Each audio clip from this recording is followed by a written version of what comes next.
Hello दोस्तों, आप कैसे हैं। और मैं विजय कुशवाहा और आप देख रहे हैं बजरंग बीज भंडार यूट्यूब चैनल। और आज हम बात करेंगे कि धान की फसल में हमको पहली यूरिया कब देनी चाहिए और इसके साथ साथ हमको और ऐसी कौन सी खाद देनी चाहिए जिससे कि हमारे धान की फसल में अधिक से अधिक टिलरिंग हो, अधिक से अधिक कल्ले निकलें और कल्ले ऐसे हों जो उत्पादक कल्ले हों। कहने का मतलब जो भी कल्ले निकलें उनमें बालियां भी निकलें, कल्ले काफी स्वस्थ हों, मोटे हों और उत्पादक कल्ले हों।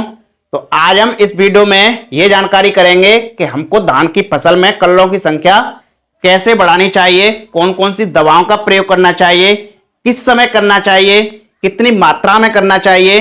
तो आज हम इस वीडियो में यह जानकारी करेंगे। तो जो भी लोग हमारे चैनल पर पहली बार आए हुए हैं या जिन्होंने अभी तक हमारा चैनल सब्सक्राइब नहीं किया है तो प्लीज आप हमारे चैनल को सब्सक्राइब कर लें और बेल आइकन घंटी को भी दबा दें जिससे कि नए नए वीडियो का नोटिफिकेशन सबसे पहले आपको मिलता रहे। तो बने रहिए वीडियो के एंड तक।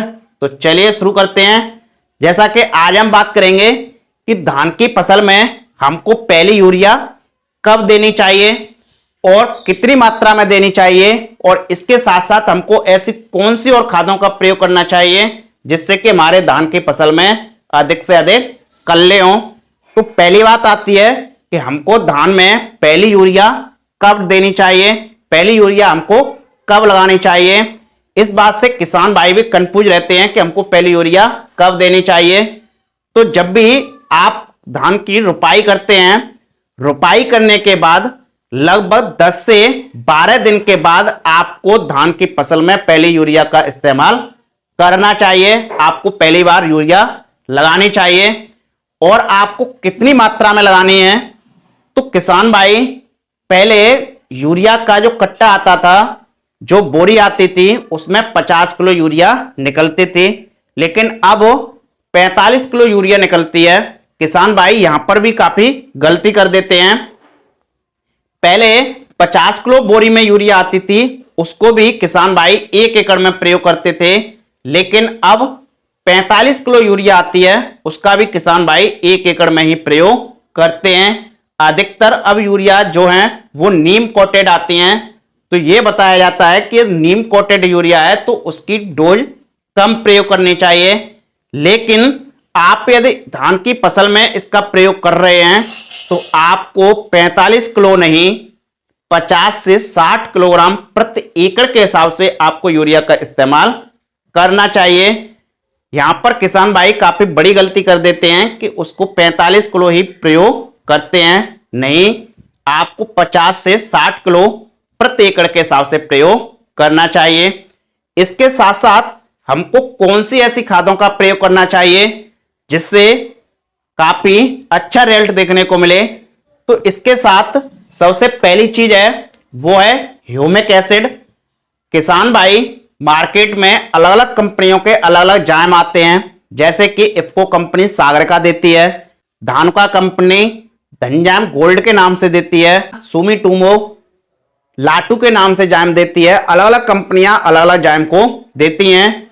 तो किसान भाई अधिकतर क्या करते हैं कि जाम का प्रयोग करते हैं, जबकि आपको जाम का प्रयोग नहीं करना है। यदि आपको लंबे समय तक रिजल्ट लेना है और अच्छा रिजल्ट लेना है तो आपको ह्यूमिक एसिड का प्रयोग करना चाहिए।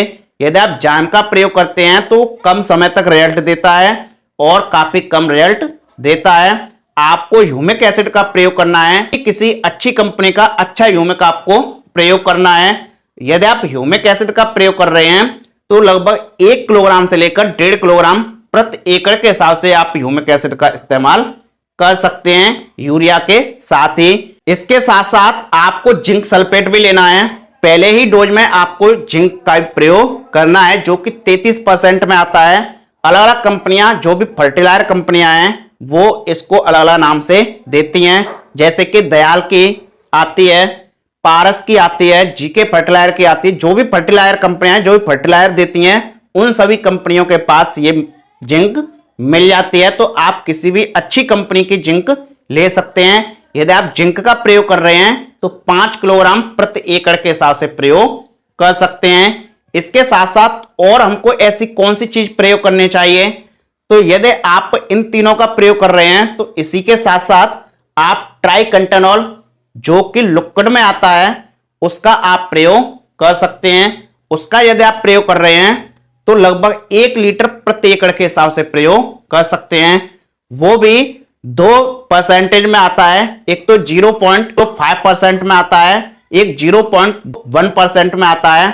आप किसी भी ट्राइकंटेनॉल का प्रयोग कर सकते हैं, चाहे आप 0.05 का कर सकते हैं या फिर आप 0.01% का भी प्रयोग कर सकते हैं। ट्राइकंटेनॉल का यदि आप प्रयोग कर रहे हैं तो 1 लीटर प्रति एकड़ के हिसाब से प्रयोग कर सकते हैं। तो ये आपको 4 खादें पहले डोज में आपको धान में लगानी है। पहली यूरिया आपको 50 से 60 किलोग्राम लेना है प्रति एकड़ के हिसाब से। उसके साथ ह्यूमिक एसिड 1 किलोग्राम से लेकर 1.5 किलोग्राम प्रति एकड़ के हिसाब से, और जिंक जो कि 33% में आता है दानेदार में, उसका आपको 5 किलोग्राम प्रति एकड़ के हिसाब से, और ट्राइकंटेनॉल 1 लीटर प्रति एकड़ के हिसाब से। इन चारों को मिलाकर अच्छी तरीके से मिलाकर आपको खेत में बिखेर देना है, और खेत में बिखेरने के बाद आपको पानी भर देना है। आप देखेंगे 8 दिन बाद, 8 से 10 दिन के बाद आपकी धान की फसल में काफी अधिक कल्ले निकलेंगे, और कल्ले भी काफी स्वस्थ होंगे, उत्पादक कल्ले होंगे, जिनमें आने वाले समय में बालियां भी निकलेंगी। तो आपको इन चारों खादों का प्रयोग करना है। तो ये रही जानकारी। यदि आपको वीडियो पसंद आई हो तो एक लाइक जरूर कर दे और चैनल को सब्सक्राइब कर लें। मिलते हैं अगली नेक्स्ट वीडियो में एक नई जानकारी के साथ। जय जवान जय किसान।